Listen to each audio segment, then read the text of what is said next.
Well, I got up this morning. I just got up. As you can tell, I'm not all ready. I ain't got my makeup on.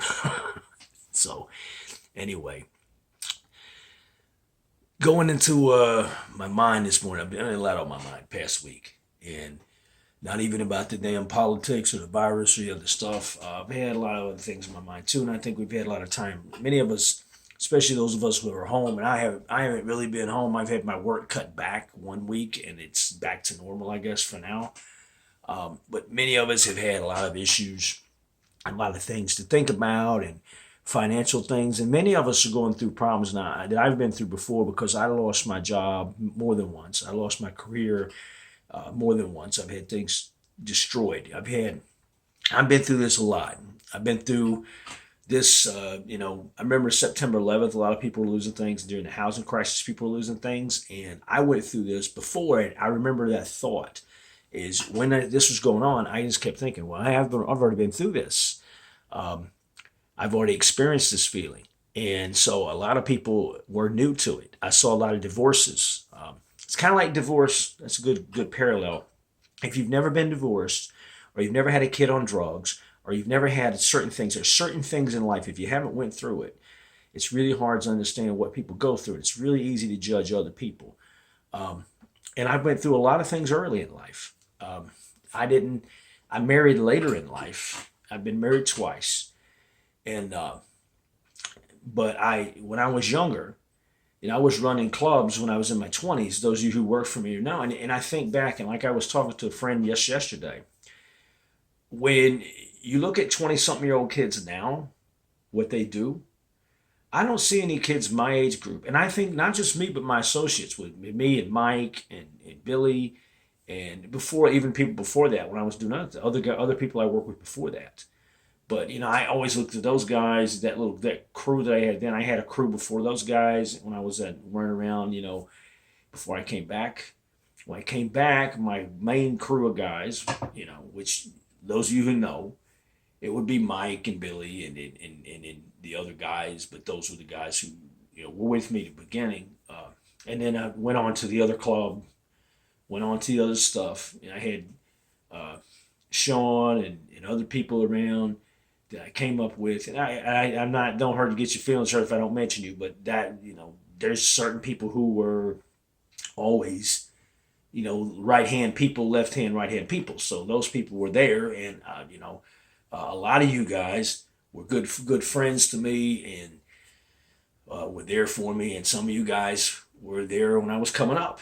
You know, a lot of you, Chris and Elaine and John and all you other guys were there in that period of time, and before I was making my way in my position. And so, I think back, I had a very big history.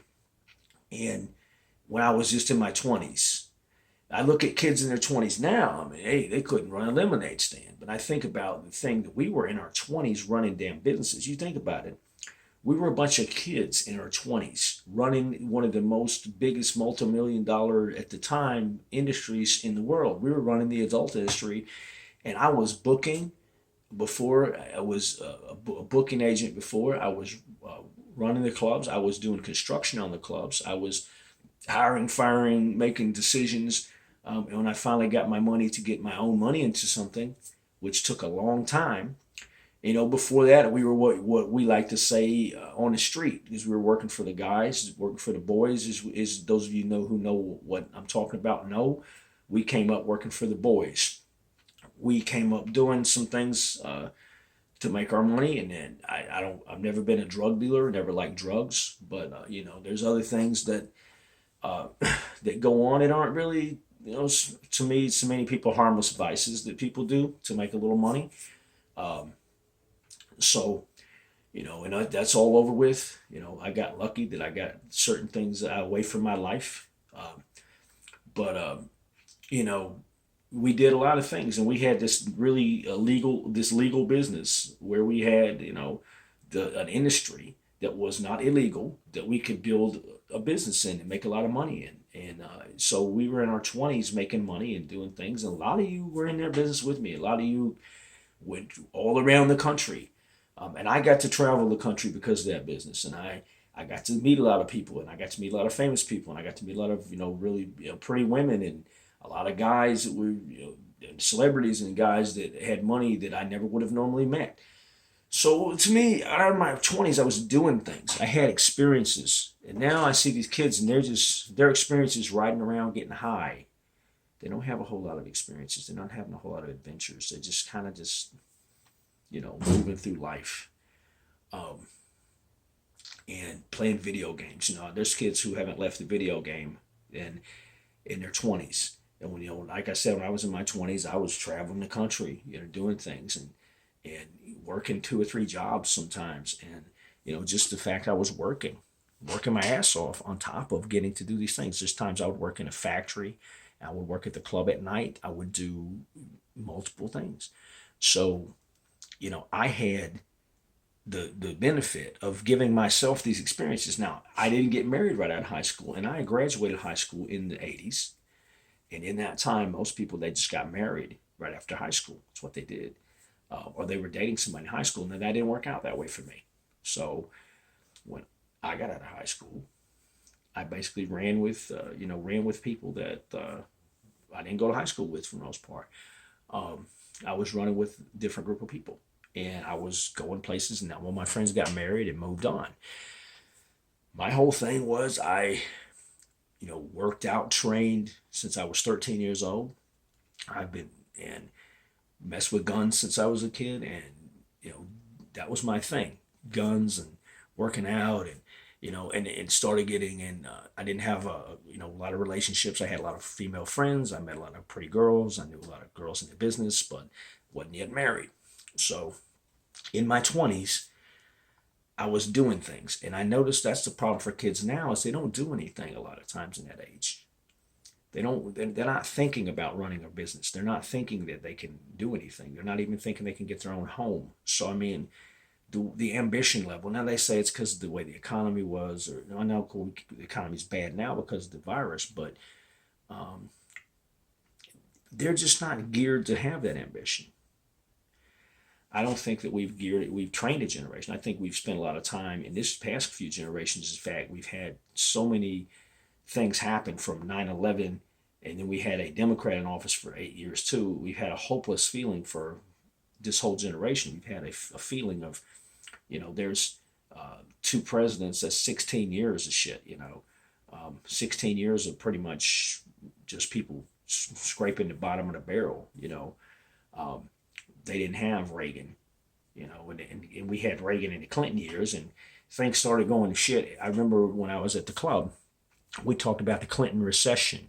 So at the end of the Clinton, this is my opinion, is everything Reagan did was finally Clinton. Clinton didn't do much of anything. My dad said, the reason Clinton was, he didn't like Clinton either, but he said the reason Clinton survived is because he didn't really tamper with enough things to screw up Reagan's economy. I'm sure somebody would disagree with me about that, but that's kind of how I see it too. It's like finally the things that Carter had done and what little Clinton had done started catching up to him. By that time, Clinton was going to be out of office. So I remember the club was a little slow right when the last year that Clinton was in office, and we started saying, well, it's kind of a recession going on. And we called it the Clinton recession. So, it just started winding down. So then we got Bush, and we had September 11th. And so from that period on to Obama, we didn't have a lot of prosperity. Wasn't a lot of hope, wasn't a lot of big growth industries going on.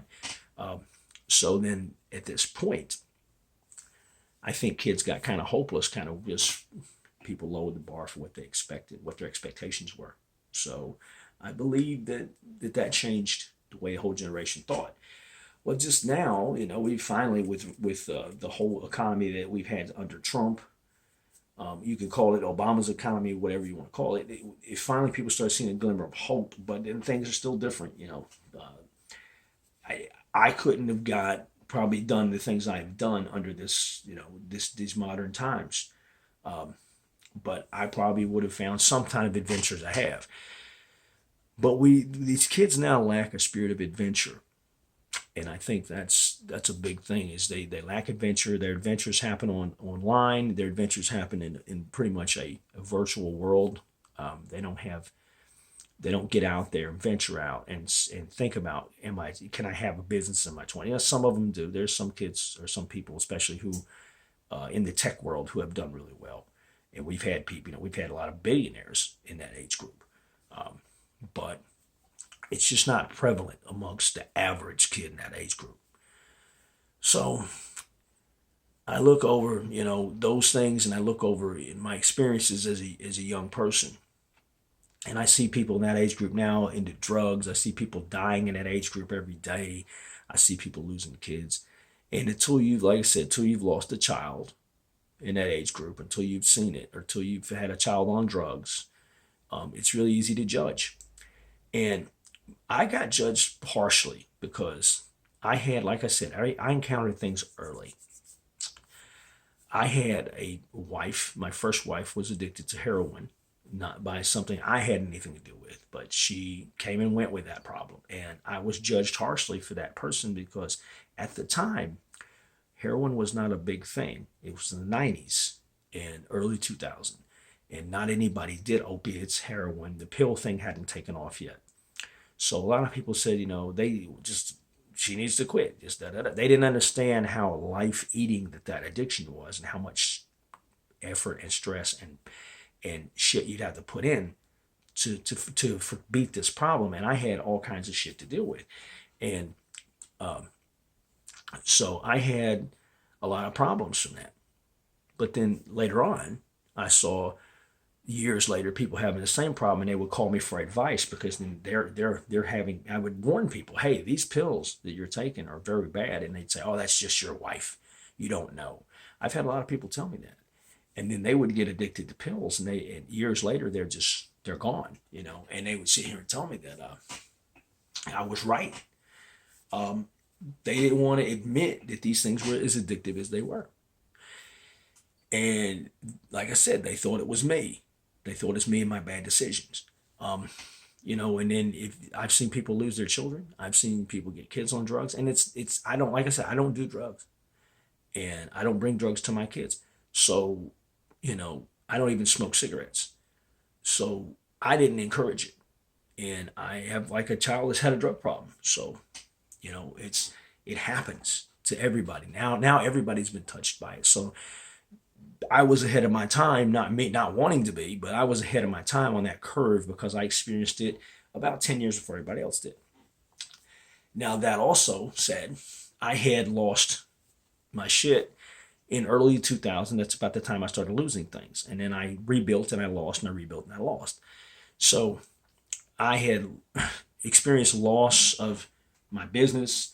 And then in 2012, we lost the family business. We had to get rid of that or sell it off because my father, in his suicide, we went through suicides and went through my brother's death and all that too.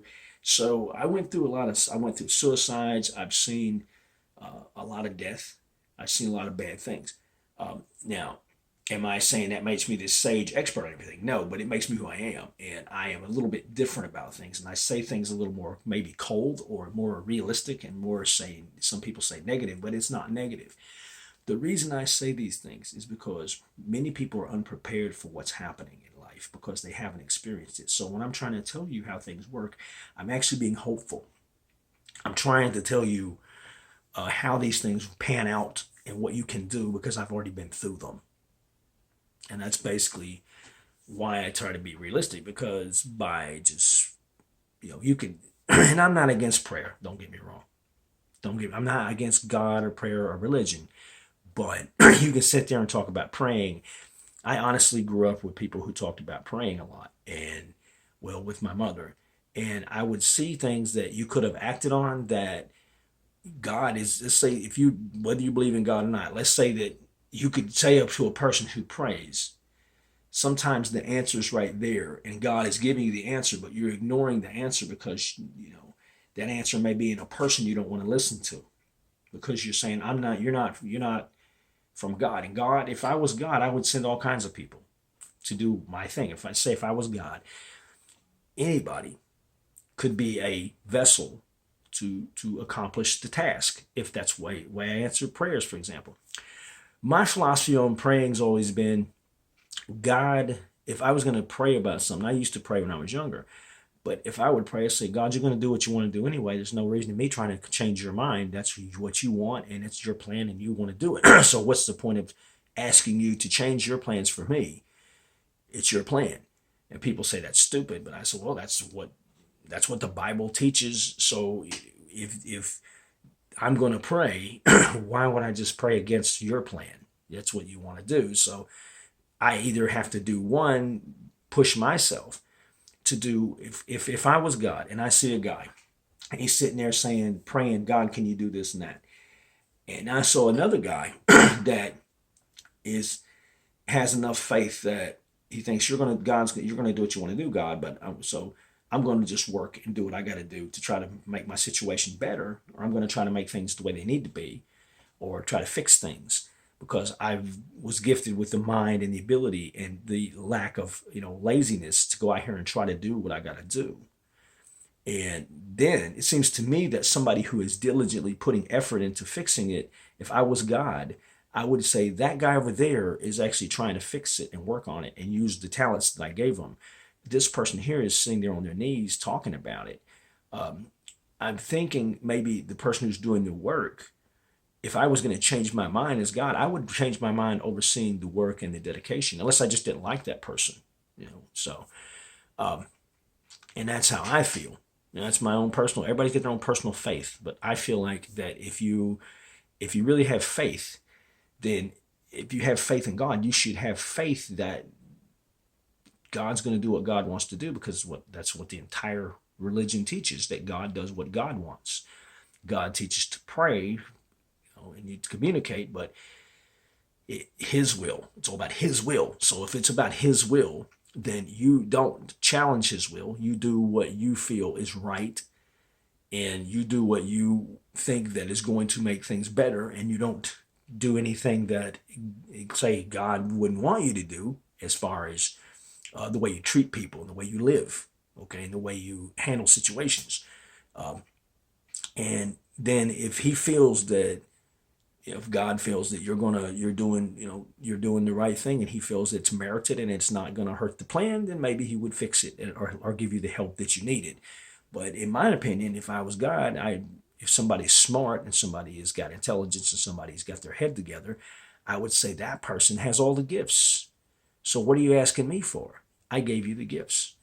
So that's the way I feel. And I see so many people that have a lot of problems and are praying, and that's fine. It helps them in many ways. I'm not saying not to pray. It's your life. You pray. I'm just saying that a lot of us we pray more than we work on things. And yes, I have worked on people's addiction problems, and it's no hope sometimes. It's hopeless because they don't want to do it. And I know what it's like, and I've seen a lot of death. And sometimes it's a race nowadays to keep them from dying. And there's nothing you can do sometimes but pray, if that's what you want to do, if that's what you believe, if you believe prayer is going to help. But it's prayer, but there's so many things that people don't do. And I noticed that there's the way people, I've had so many people that never had kids tell me how their kids are going to turn out and how their kids are never doing this. I get itching this morning. Too many metal shavings burning in my skin from this week. I see people raise their kids in two different methods. I see them raise their kids in a method where they're serving the child or the child serving them. I being the oldest child, I don't know if you're an oldest child, you can understand that. One child serves the parents' needs, and one child, they're serving that child. It seems to me that sometimes I feel like that my parents were serving, especially with my brother, who's no longer here, my younger brother. When my parents had me, a lot of times they have a first child. They see hopes and dreams in that child, but that child is to a point, that's still a child. They see that child as a child, and they see that child as when I would come up, I'm the child, I'm the grown adult, you're the child. I think only children get raised in a combination. I think when you see an only child, they get raised in the serving the child combination, but along with they are the child because they're the only child. So they have that entire thing. They have both facets. But I think a lot of times you see problems with certain people have one kid that's messed up and one kid that's not. It's because they're worried about what that kid thinks. That's the honest truth. My parents didn't care what I thought. They did to a point, but it's like, I'm talented, I'm smart, but my parents are like, well, okay, you, Tony, you're the child. You do what we tell you to do. If you're upset about something, we're above you. We're the child. It doesn't matter. Now, when it was my brother, it's like if my brother's upset about something, what's wrong? What can we do to fix it? Because we're worried about your feelings. Not to say my parents didn't worry about my feelings. I'm not trying to feel sorry for myself here, but I'm saying there's a certain degree that we do. We have kids. We have some kids that we serve more than others. And if you look at the kids that were served more than others, those kids have problems most of the time. If you take a child, I've had 5 kids in my life, okay, from different marriages and different relationships. And we have had a blended family. So we have had all kinds of potential things to go wrong. And we have had all kinds of things to deal with. So I've learned from that. And they're grown except for one of them now. And I've seen when you have people serving a child, worrying about what that child thinks all the time. And then one person, the kid, they tell to shut up, which was me, which is why I talk too much, because I was told to shut up half my life. Because I had ideas and I was smart and I'm hyperactive. When I got told to shut the fuck up basically half my life, go away, shut up, go do what you got to do what I told you to do. When it was my brother, it was like, hey, and I used to tell my parents, if you told him to shut up when he had a problem or shut up when he was mad about something, just shut up and do what I say. If you'd have told him that a little more, he wouldn't have turned out like he did, because he turned out to not be a very good person, because he had the mentality that everybody's serving him. He had what I call a god or a king complex. If you treat a child like a little prince or a king, don't be surprised when they treat you like a subject. And that is what I saw happen with a lot of kids. And many times parents are serving a child rather than looking at him as a child. Now, I think that, like I said, is you got to do a little bit of both. I think when people have one child, they're all about serving that child, but they're so focused on that child that sometimes they do that, but they still say, this is my one child. This is my child. This is my future. So I have to do everything around that child. So that's why only children get a little bit different mentality, because like I said, when you have multiple children, it's like they pick and choose which one's going to be the chosen one. And parents say they don't have favorite kids, but they do. And they have children they identify with and children they don't. And in the case of my little brother, my parents, he was what you call, I believe, a reconciliation child. I believe that my parents, they were having a lot of problems when I was born, arguing a lot. And my brother was a child they were having to bond them. And so they worked hard on that bond through my brother. And my sister later on was, she was born. And then, so they had a different situation than I had. My parents are more likely to tell me, even now, like if my brother was saying something to my parents when he was alive, like if we were grown-ups or adults, he would say something and he would be upset about something, and they would actually kind of like work around him being upset, like, what's wrong with you? What can we, basically, we need to do this, fix this. But when I was upset, like, just quit feeling sorry for yourself, move on, let it go. I was told to let it go. Let this go. Don't just shut up and let it go. I'm tired of hearing about it. That's basically the way I was talked to. And it made me stronger. It made me seek my own solutions. It made me where I don't, and here's the irony is when I try to tell people how I feel about shit, they think I'm trying to make you feel sorry for me. They say, well, you feel sorry for yourself. I still get that to this day. But my brother, everybody says, well, he's got problems. I feel bad for him because he's got a problem. Like nobody ever thinks I've got a problem. So I still to this day live in that oldest child world, that bubble of being the oldest child. And I don't think you ever get out of it. So I think though it's made me stronger. I know how to do everything myself. I'm self-sufficient and I'm smart. And I've learned how to be a leader. And I've always been a leader, and I've always been able to run a business or do what I've got to do to make things happen. And I also, because of being treated that way growing up, I know how to allow someone else to be an authority if they have to be. I know how to do chain of command, and I know how to let people have what's theirs. I don't, I do have a problem with authority sometimes, I admit, because I found that authority tends to be idiots. Nowadays, most people who are in positions of authority are idiots. The thing is they put people in positions of authority who weren't raised like me. They were raised like my brother. They were like the king and the prince, and they're not used to being questioned. And like, well, I'm in charge now. You put somebody in charge like that, that's the problem. And we have more and more kids that are raised like kings than we do that were raised like children. You're a child, you know your place. That now they've taken that know your place out of children's minds too so often I was put in my place very often growing up. And the only disappointing thing is when you get older, you think, well, it's my time to be in charge now. It's my time to put children in their place and be the adult. And then things change, especially for us Gen X people who were in that time, in our age group, in our 40s, 50s, so we're in our 40s and 50s now, and we grew up with those times. And so we didn't get our time. Like they skipped us. They changed the things. This is why everybody wonders where's my time? Like as a Gen X person, I sit here and I say these things, and I'm not treated the same way as adults were to be treated when I was younger. It's because they took that complex out. They don't raise kids that way anymore. They raise them like little kings now, or they raise them differently, or they've changed the way they raise children, and they've changed the mentality behind it. So that's what it is. So there's more to it, but like I said, these videos I got to shorten my videos. But I'd like to talk about this more because I have so many people who are child rearing experts who never had a kid, and they don't see the patterns. And I'm old enough now that I've seen patterns. I've seen what happens when a kid gets older, and I've seen what happens with my own family. I've seen what happens with my own children, and they're getting in their 20s and getting older. And except I still have a 9-year-old at home, so I'm learning. I learn a lot from that, having a 9-year-old child and having children in their 20s. You learn a lot of contrast there, and we all make mistakes as parents. Nobody's perfect, but I think that we all are trying, if we care. And the way we try is different. And sometimes we only try what society tells us to try, or we feel like we're being too harsh.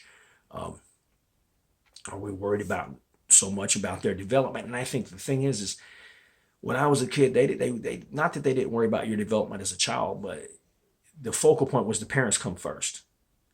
We come first, and you're a child and you follow suit. We're the leader, and you do what we say, and you're going to be what we want you to be. We're going to mold you to what we want you to be, and you don't question it. And that was, like I said, like how I was raised. I think nobody does that as often anymore, and that's why kids are so disillusioned by life. They don't have anybody just like as often that authoritarian upbringing that they have. And so I see it in my life. I'm glad that I was raised I'm glad I was raised. I was smacked around. I was glad I was told. My father told me I'm never going to get a girlfriend. I'm going to probably be stuck at home with them because I'm not going to make anything out of myself. That helped me. If all the so-called bad things my dad did that would be considered child abuse today, and I'm not just talking about the ass beatings and the smacking around. I'm talking about the negative shit, the things. That shit built me up because, number one, I'm not going to have, he thought I'd never get laid, is in his words. You never get a piece of ass. I think whether you think it's a good thing or not, I probably really broke that fucking barrier. So especially being in the business I was in. So, as an old guy now, and I'm twice the age now as I was back when I was running shit. So, as an older guy now, my father I proved him wrong in a lot of ways. But if there was nothing to prove wrong, I probably, I may have just sat around and proved him right. But, sometimes bad things make good people. Sometimes negative things make positive things. So I'm a very realistic person. So just think about what you see, your brothers, your siblings, especially, like I said, those of us who are oldest children, we see this. We see the king complex in younger siblings. We see that growing up. And the reason I'm bringing it up is I see so many kids dying and having problems and drug problems in the generations and the way things are, and it bothers me, bothers my heart. I like I said, I've been thinking about dead people a lot lately. I've been seeing people in my dreams that died, and talking to them, and all these things. So, I want to do another video on this kind of thing, but for right now, we'll leave it at this because the time's getting ahead. But you guys think about those things. Think about your own upbringing, and maybe talk about your own shit. I don't know, but it helps me. I'm glad I'm the person I am. I can sleep with myself at night, and I'm very, very happy that I turned out like I did, and I don't have any complaints about that. The only I'd like to have a lot more money.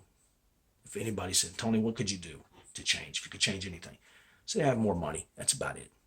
Because, I think that would help me get some opportunities for people and help other people. When I had money, I used to help people. I used to be able to do a lot of things that I knew would help things better. And I'm not saying just hand people money. I'm saying create opportunities. I miss being able to create opportunities for other people. That was a very, very good, warm, honest feeling, is to be able to create opportunities for others. That is a good thing. And I miss it because I can't really create opportunities for anybody else. I can train people and teach people, and I like to do that. I can teach people how to do a trade. I can show people all the things and share my experiences, but creating opportunities, I can't, and I miss that. And that's the biggest thing about missing, having a better income, or more money sitting around, or be better established in your trade. And I've had to give a lot of that up. I've had to sell the company. I've had to let a lot of things go, and it bothers me sometimes. And I admit that. I admit what bothers me, and I admit, and not feeling sorry for myself, but I think we have to know who we are. And a lot of us don't even know who we are, and some of us are like almost 50 and don't know who we are. I know some of you out there, you're almost 40, 50, in your early 50s and don't know who the hell you are, or you lost who you are. And I challenge you to try to get it back, especially during these times when we're down to probably some of us not having any money, all the things that make us who we are, our jobs, our careers. That's what makes us who we are. And when we don't have that right in front of us, then what are we? We got to see that, because it's kind of like early retirement for some people. When you retire, then you got to come to face with your family and who you are, your wife if she's there, or you're divorced, if you're alone, you got to come face to face with reality. And I believe that this is a time that reality for many of us is in our face now. So think about that. You guys have a great weekend, and I'll probably post more videos later if you're interested. So love you guys. Have a great day.